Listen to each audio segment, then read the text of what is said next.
और 1 फीट है निकलने का रास्ता।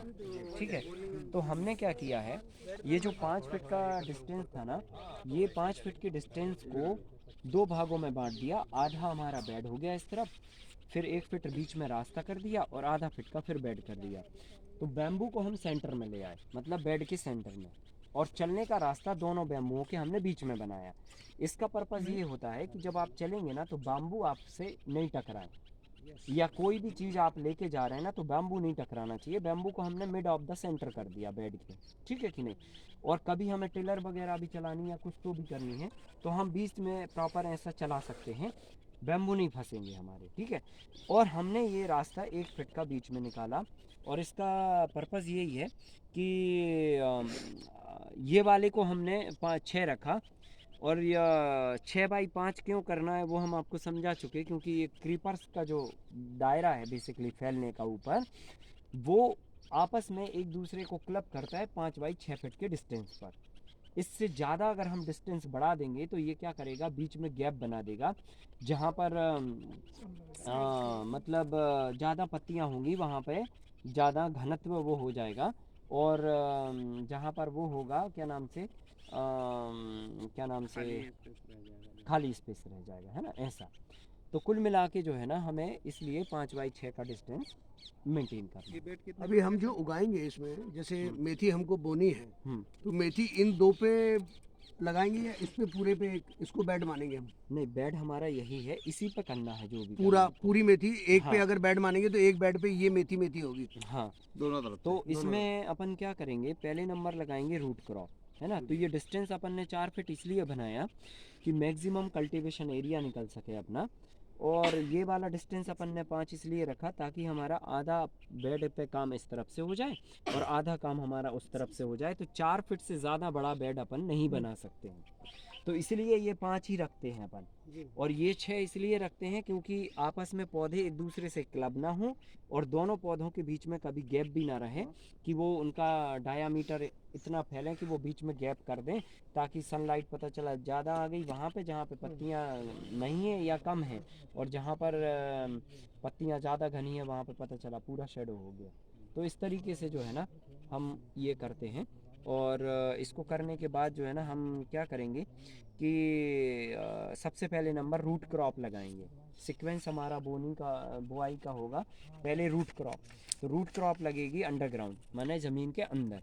तो वो लगेगी 2 इंच की गहराई से, जैसा आप लोगों ने आलू लगाया, बस सेम प्रोसेस है। बट इसमें क्या करना है, एक सेंटर में हमें प्लांटिंग करना है और 2 लेफ्ट और 2 राइट में करनी है। यानी कि पूरे बेड में 5 लाइनों में इसमें बुआई होगी, ठीक है। एक सेंटर में जाएगा, एक लेफ्ट और एक राइट में जाएगा। दो लेफ्ट या एक तो लेफ्ट? सॉरी, 2 लेफ्ट और 2 राइट, है ना, 2 लेफ्ट और 2 राइट, ऐसा। ये तो फर्स्ट स्विंग हो गई। हाँ, फर्स्ट स्विंग हो गई। कितना डीप सर? हाँ, कितना डीप? 2 इंच। 2 इंच का डेप्थ है ना, डेप्थ लेना 2 इंच, है ना। तो ये हमें करना है पहले रूट क्रॉप का ट्रीटमेंट आप ऑलरेडी कर लेंगे। ट्रीटमेंट करने के बाद आप रूट क्रॉप का सोइंग करेंगे। रूट क्रॉप ज़मीन के अंदर जैसे ही आपने डाल दिया, उसके सरफेस पर हम डालेंगे लीफी वेजिटेबल, ठीक है। तो लीफी वेजिटेबल में जो भी आप डाल रहे हैं वो आप पहले ट्रीटमेंट करें, ट्रीटमेंट के पहले धूप दिखाएं, धूप के बाद ट्रीटमेंट करें, ट्रीटमेंट के बाद फिर उसमें राख वाख मिला के फिर इसको पूरा स्प्रेड करें।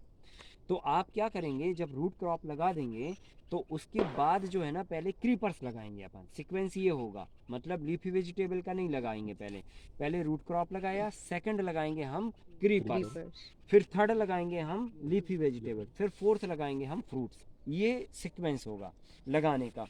तो अगर हम फ्लोर के हिसाब से देखें तो लीफी वेजिटेबल पहले लगना चाहिए, है ना, फर्स्ट फ्लोर पे, फिर उसके बाद सेकंड और थर्ड का लगना चाहिए। पर यहाँ पर पहले रूट क्रॉप लगेगा, रूट के बाद लगेगा क्रीपर्स। कारण क्योंकि जब हम क्रीपर्स लगाएंगे तो हो सकता है कि हमें कुंदरू ही लगानी पड़ी और इसकी कटिंग लगेगी। तो हम क्या करेंगे, यहाँ पे खड्डा बनाएंगे।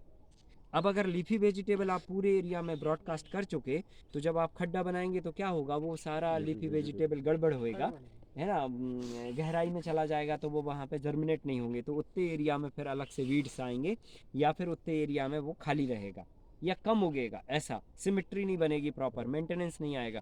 तो हम क्या करते हैं कि पहले क्रीपर्स लगा देते हैं, मतलब कुंदरू की कटिंग लगाते हैं सर ऐसे? कुंदरू की कटिंग लगाते हैं, परवल लगाएंगे, करेला लगाएंगे, या फिर जो भी लगाएंगे क्रीपर्स, वो क्रीपर्स हम क्या करेंगे, बैम्बू के पास में ही लगाएंगे। अब बैम्बू के पास में वो क्रीपर्स लगा के इसको हम सीधा ऊपर स्ट्रक्चर पे लेके चले जाएंगे। अब क्रीपर्स लगाने के बाद अब हम लीफी वेजिटेबल डालेंगे, तो जो भी हमारे पास स्पेस बचा है अब ब्लैंक, वो ब्लैंक स्पेस को पूरा हमें कवर अप करना है, तो वो करेंगे हम लीफी वेजिटेबल से, ठीक है, पत्ती वाली सब्जी से। फिर इसके बाद हम लगाएंगे फ्रूट क्रॉप। तो फ्रूट का कैसा है ना, डायरेक्ट सीड्स तो लगाना नहीं है आपको, या तो आप नर्सरी में प्लांट्स पहले तैयार कर लीजिए, और तैयार करके फिर आफ्टर 2 मंथ, मतलब जैसे फरवरी में हमने ये मॉडल शुरू किया, तो आपकी नर्सरी जनवरी के आसपास डल जाना चाहिए, नहीं तो फरवरी में भी लगा दो आप नर्सरी, और उसे अप्रैल के मंथ में ट्रांसप्लांट करो, ठीक है। तो अप्रैल के महीने में क्या होता है कि सनलाइट बहुत तेज़ हो जाती है, गर्मी तेज़ हो जाती है, और नंबर 2, लीफी वेजिटेबल लगभग 60% यहाँ से हार्वेस्ट हो चुकी होती है। तो लीफी वेजिटेबल हार्वेस्ट होने से हमें ये फ़ायदा हो जाता है कि स्पेस थोड़ा खाली हो जाता है, और फिर हम जब ये लगाएंगे फ्रूट वाला क्रॉप, तो कितना भी कैनोपी होगा, मतलब बड़ा ये होगा, ऑरा बनेगा, तो उतने बड़े ऑरे में जो है ना, मतलब लीफी वेजिटेबल को नुकसान नहीं होगा, क्योंकि सनलाइट जो है ना उस समय बढ़ चुकी होगी। तो ये मतलब उसका उसको भी benefit हमको है। लगाना बीच में ही है। और समझो रूट लगा लिया, हाँ, और हमको इसमें टोमेटो या चिल्ली लगाना है, तो लीफी वेजिटेबल्स नहीं लगा सकते ना कैसा? हम लोग को। ये आपने कर दिया, तो हम्म। 5 लाइन बोला था रूट क्रॉप का, हम्म तो वो बीच वाला लाइन ना लगाए हम, साइड में 2 लगाए। हम्म बीच में ये टोमेटो या तो चिल्ली जो भी लगाना है, मिर्ची या तो टमाटर जो भी लगाना है, हम्म वो बीच में लगा दिए, हम्म, तो फिर उसके साइड में लीफी वेजिटेबल्स लगा सकते हैं। लगा सकते हैं ना। सकते हाँ, हैं। लगा सकते हैं। बीच का लाइन मतलब रूट क्रॉप का नहीं लगाना है, तो वो आ जाएगा ना। ये ऐसा पूछ रहे हैं कि सर बीच में जैसे रूट क्रॉप जो है 5 लगनी है, हाँ, उसकी जगह बीच वाली में ना लगाएं, और वहाँ पे हम टमाटर वगैरह और ये कुछ सकते लगा हैं, दें, टमाटर बैगन मिर्ची लगा सकते तो हैं। वो चल सकता है। मतलब चल 4 जाएगा। तो वो हो गई हाँ, और पर बीच में नहीं, वो फिर हो वो गई। 4 नहीं चलेंगे, फिर आप एक सिंगल ही लगाओगे, इस तरफ और सिंगल लगाओगे उस हाँ तरफ। मतलब वही हाँ, वो कर सकते हैं। कहाँ हो पर सकता है सर? ना। सेंटर तो में फिर ना? 5 लाइन नहीं सेंटर में जाएगी, आप टमाटर लगा दीजिए, 5 लाइन में और 3 ही ये लाइन बाजू जाएगी। और सेंटर वो में बाजू टमाटर, आप मिर्ची, हल्दी लगा दीजिए। बैंगन कुछ भी लगाओ, और है ना? 5 लाइन जो क्रॉप का किया है ना, तो 3 ही बोल सर, रहे थे। जैसे एक अपन ने फैब्रिक कंद वाले दो ही सब्जियां लगे। मतलब लगा दी, एक वो बो साइड, दिए, एक ये साइड। फिर उसके बाद में क्रीपर के लिए क्या समय रहेगा, मतलब तुरंत लगा सकते हैं या फिर मतलब समय अवधि क्या गैप रहेगी लगाने की? नहीं, वो सेम डे लगाएंगे आप। Same day? हाँ, ये तीनों क्रॉप जो है ना सेम डे लगाना ही है आपको, मतलब इसके लिए वो नहीं करना है। जमीन के अंदर आप पहले तुरंत लगा दो, जमीन के सरफेस पे पीछे से लगा दो, और ये क्रीपर्स भी पीछे लगा दो। फ्रूट क्रॉप केवल हम 2 मंथ के बाद में अप्रैल में लगाएंगे। हाँ, और ये पूरा एक एकड़ में खत्म होने में कितना समय ज़्यादा है? 3-4 दिन में खत्म हो जाता है। क्या चीज़? स्टार्ट करेंगे अपन लगाना, पहले नीचे ये नीचे डाल दिया जमीन के नीचे, उसके बाद अपन जो ये 4 फीट ये बेल हाँ, वाले सब्जी लीची वेजिटेबल को लगा लिया, और ये लगा लिया कुंदरू का, तो ये सब पूरा होने में 3 दिन जाता है, ज़्यादा टाइम नहीं, एक ही दिन में लगाने एक ही दिन में लगा दो आप, क्या हो दिक्कत जाता है। हाँ, हो जाता है। हाँ, अब एरिया बड़ा है अगर, 1 एकड़ पे तो बोल रहा हूँ। फिर भले आपको समय लगे, लोग कम हैं, 2 लोग 3 लोग मिलके लगा रहे, तो लगभग 2-3 दिन में हो जाएगा तब भी। सर टमाटर का मतलब फ्रूटिंग कितना टाइम तक चलता है, उसका लाइफ? 6 मंथ के आसपास मैक्सिमम।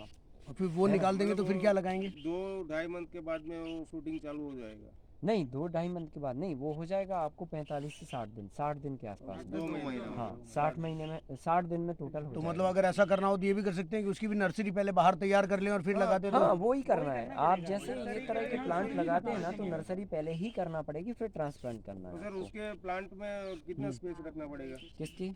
टमाटर की टमाटर लगाएंगे तो 1.25 फीट पे रखना फीट ना? है। बैगन मिर्ची में 2 फीट रहेगा। तो चिली 2 फीट। सर 2 क्रीपर्स अगर कर सकते हैं, 2 क्रीपर्स अगर कर लो कि एक ऊपर जा रहा है और एक इस वायर पे जा रहा है, हाँ, तो 2 क्रीपर्स कर सकते हैं अपन। उसमें क्या करना पड़ेगा, फिर 2-2 फीट के अंतर से एक और क्रीपर्स लगाएंगे अपन, वो इस जाले पे अपना फैलेगा, तो वो सेंटर में वो लगे। सेंटर में हो जाएगा, है ना? ग्रेप्स भी लगा सकते हैं क्या? टमाटर में 1.25 फीट।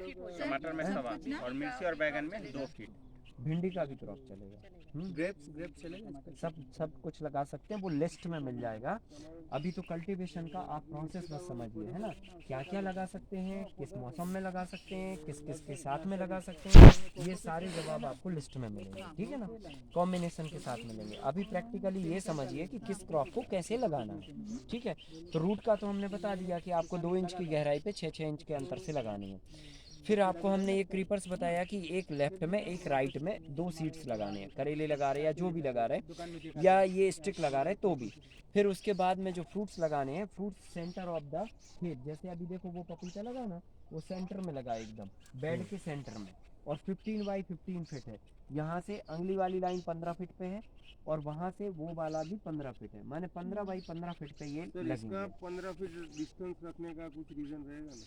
रीजन है उसका, लाइट का जो डिस्ट्रीब्यूशन है ना वो प्रॉपर आए उसके लिए, है ना। मतलब इसीलिए हाँ। मैं वही सोचा 10 फीट पे क्यों नहीं रखा है सर? नहीं, 15 बाई 15 अपन रखते हैं ताकि सनलाइट का प्रॉपर डिस्ट्रीब्यूशन हो जाए। इंक्रीज द हाइट नहीं, उसकी हाइट नहीं increase करते।